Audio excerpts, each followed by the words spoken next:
Welcome back दोस्तों। आइए इस वीडियो में थोड़ा स्टॉक मार्केट समझ लेते हैं कि भाई आने वाला टाइम में प्राइस कहाँ जाने वाला है और निफ्टी और निफ्टी बैंक ये सब कैसा बिहेव करने वाला है। आपका पोर्टफोलियो बढ़ेगा या घटेगा, क्या होगा, इस वीडियो में आपको समझ में आएगा। अगर आपको कंप्लीट अंडरस्टैंडिंग चाहिए तो वीडियो लास्ट तक ज़रूर देखिएगा और कौन से सेक्टर में कैसा रहेगा नहीं रहेगा इसका भी एक आइडिया लग जाएगा आपको इस वीडियो के एंड तक। तो पहले तो निफ्टी का समझ लेते हैं, ठीक है, कि निफ्टी में क्या लेवल्स होगा कल के लिए। निफ्टी का जो मैं देख पा रहा हूँ क्लियरली कि 24,000 का जो लेवल है ना, ये वैसे भी एक साइकोलॉजिकल नंबर होता है, ठीक है। इसके ऊपर अगर मार्केट 15 मिनट्स या 15 मिनट का 5 कैंडल या 10 कैंडल अगर सस्टेन करता है तो फिर एक लंबा अपसाइड हम लोग देख सकते हैं जो थोड़ा बड़ा होगा, ठीक है। लेकिन डाउन साइड का अगर बात करें तो 23,900 का जो लेवल है ना, कुछ नहीं, सिंपल ये लेवल, ठीक है। 23,900 का जो लेवल है, यहाँ पे अगर मार्केट आपको वापस आता हुआ दिखे तो रुक जाइए। अगर आप बाई करना चाहते हैं तो बायर मत बनिएगा, मतलब अपसाइड के लिए आप मत जाइएगा अगर 23,900 के आसपास मिलता है तो, ठीक है। 23,900 के आसपास मैं पर्सनली सेलिंग का देख रहा हूँ। यहाँ से मार्केट वापस घूम सकता है नीचे की तरफ, ठीक है। तो बहुत ही अलर्ट रहिएगा। 23,900 का लेवल चार्ट पे मार्क करके रखिएगा, इसके ऊपर डेयर डेविल मत बनिएगा, ठीक है।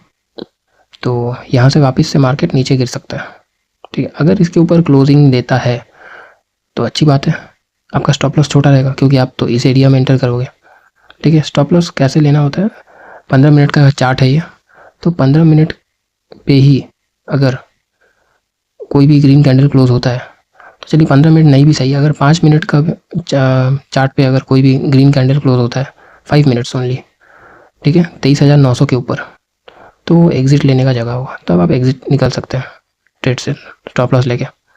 लेकिन लेवल तो यही रहेगा 23,900 का।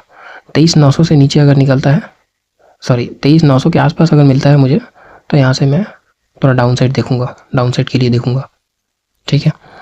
अब वो डाउन साइड कितना बड़ा होगा ये समझना थोड़ा मुश्किल है, बट यहाँ तक तो आ ही सकता है, 23,500 तक। 23,900 के आसपास मिले और 23,500 का 400 पॉइंट का टारगेट एक डिसेंट है मेरे ख्याल से, इतना तो आना चाहिए। बट बीच में थोड़ा अप डाउन होके फिर ऊपर भी आ सकता है, तो बेटर यही है कि स्टैंडर्ड 150 से 200 पॉइंट का अगर डाउन साइड होता है, यानी कि 23,900 से गिर के वापस अगर 23,700, ठीक है, 23,650 ये सब के आसपास अगर आता है तो बुक कर लेना बेटर रहेगा प्रॉफिट को, ठीक है। या फिर अगर यहाँ इसके आसपास आ जाता तो बेटर है कि थोड़ा हेज कर लिया जाए, ठीक है। या फिर 150-200 पॉइंट का भी प्रॉफिट हो रहा हो तो एक हल्का सा हेज कर किया जा सकता है। जैसे कि 23,900 से अगर मार्केट ये निफ्टी का प्राइस जो है वो गिरने लगता है, या अगर मैं एंटर करता हूँ 23,900 पे, तो जैसे अगर मैं 23,800 का पुट बाई करता हूँ OTM, ठीक है, और निफ्टी गिर के अगर 23,700 पे आ जाता है, ठीक है, 200 पॉइंट मेरे को प्रॉफिट हो रहा है, या 150 पॉइंट अगर 23,750 तक भी आता है तो उस केस में मैं क्या करना चाहूँगा, मैं तो प्रॉफिट में आ गया, राइट। तो प्रॉफिट को लॉक करने के लिए मैं क्या करूँगा, 23,700, ठीक है, 23,700 पे अगर मार्केट गिर के आ गया या 750 पे, तो मैं क्या करूँगा, 23,650 का कॉल को मैं पुट को मैं सेल कर दूँगा। क्योंकि यहाँ पे 23,900 का जब था, 23,900 के आसपास जब था, तो मैं 23,800 का पुट बाई किया, और जब मुझे प्रॉफिट होने लगा तो मैं प्रॉफिट को लॉक करने के लिए 23,800 का पुट को एज इट इज़ रखा रहूँगा और एक और नया पोजीशन क्रिएट करूँगा। वो क्या होगा, 23,650 का पुट को मैं सेल कर दूँगा, ठीक है। इससे क्या होगा, इससे मेरा प्रॉफिट लॉक हो जाएगा, ठीक है।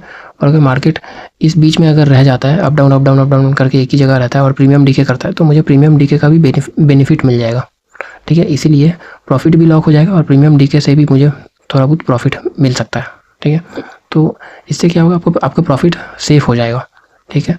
बट पहले तो 23,900 के आसपास एक पोजीशन को इनिशिएट करने का वो एक करेज चाहिए, ठीक है। वो करेज और वो रिस्क टेकिंग एबिलिटी, ठीक है, ये बहुत ही कैलकुलेटिव होना चाहिए। एक लॉट से ज़्यादा तो ट्रेड नहीं करना चाहिए अगर आप बिगिनर है तो, और अगर आप एडवांस लेवल पे हैं तो अपना पोजीशन साइजिंग और रिस्क मैनेजमेंट तो आपको समझना होगा ही, और नहीं आता है तो आप कमेंट्स में मेंशन कर सकते हैं कि आपको और बेटर वे में अगर रिस्क मैनेजमेंट समझना है तो मैं और बेटर वे में रिस्क मैनेजमेंट को समझाऊंगा आपको। ठीक है, चलिए सही है। फिर अभी इस वीडियो में सिर्फ निफ्टी तक का ही रखते हैं, थोड़ा लंबा हो जा रहा है क्योंकि निफ्टी का ओवरऑल जो सेंटीमेंट है उसके हिसाब से मार्केट में ओवरऑल वही असर पड़ता है। ठीक है, उसका सेंटीमेंट ओवरऑल बाकी जगह सारा सेम रहता है क्योंकि ये वॉर लाइक सिचुएशन है ना। तो अगर निफ्टी गिरेगा तो ऑब्वियस बात है वो चार्ट के बेसिस पे तो गिर ही रहा है, प्लस ये जियो पॉलिटिकल अनसर्टेनिटी और वॉर लाइक सिचुएशन के बेसिस पे भी गिर रहा है। और बाद बाकी अगर निफ्टी अफेक्टेड है तो ऑब्वियस बात है कि सारा इंडेक्स ही अफेक्टेड रहेगा, चाहे वो आईटी इंडेक्स हो। ठीक है, आईटी इंडेक्स में भी आप थोड़ा ध्यान रखिएगा क्योंकि मेरे ख्याल से ऊपर मतलब जो लेवल पे अभी है ऊपर उठा है तो वहाँ से फिर से गिर सकता है। ठीक है, तो ओवरऑल कल के दिन थोड़ा प्रेशर में रहेगा मार्केट, डाउन साइड के लिए थोड़ा आ सकता है, बट कहने को कुछ भी हो सकता है कि थोड़ा एक अच्छा खासा फॉल हुआ और फॉल होने के बाद फिर ऊपर आ गया।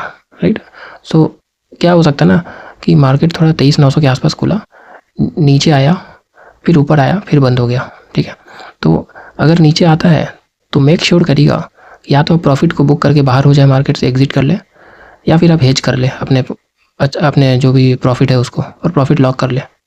ठीक है, ध्यान रखिएगा मुझे कल एक डोजी कैंडल का एक्सपेक्टेशन है, इस तरह का। ये वाला कैंडल देख रहे हैं जो 9:15 में बना है। ठीक है, आज का जो 9:15 का आवरली कैंडल है ना, वो जैसा बना है ना उस तरह का बन सकता है, हालांकि बॉडी छोटा होगा। ठीक है, और विक्स बड़ा होगा कल का दिन। सो इस चीज़ का डाउट है मुझे। ठीक है, एक स्ट्रॉन्ग डाउट है मुझे। तो इसीलिए अगर 23,900 के पास से अगर मार्केट को शॉर्ट करने का मौका मिलता है, निफ्टी को शॉर्ट करने का मौका मिलता है, तो 23,700 पे निकल जाना बहुत बेटर रहेगा, या 23,750 पे भी निकल जाना बहुत सही रहेगा।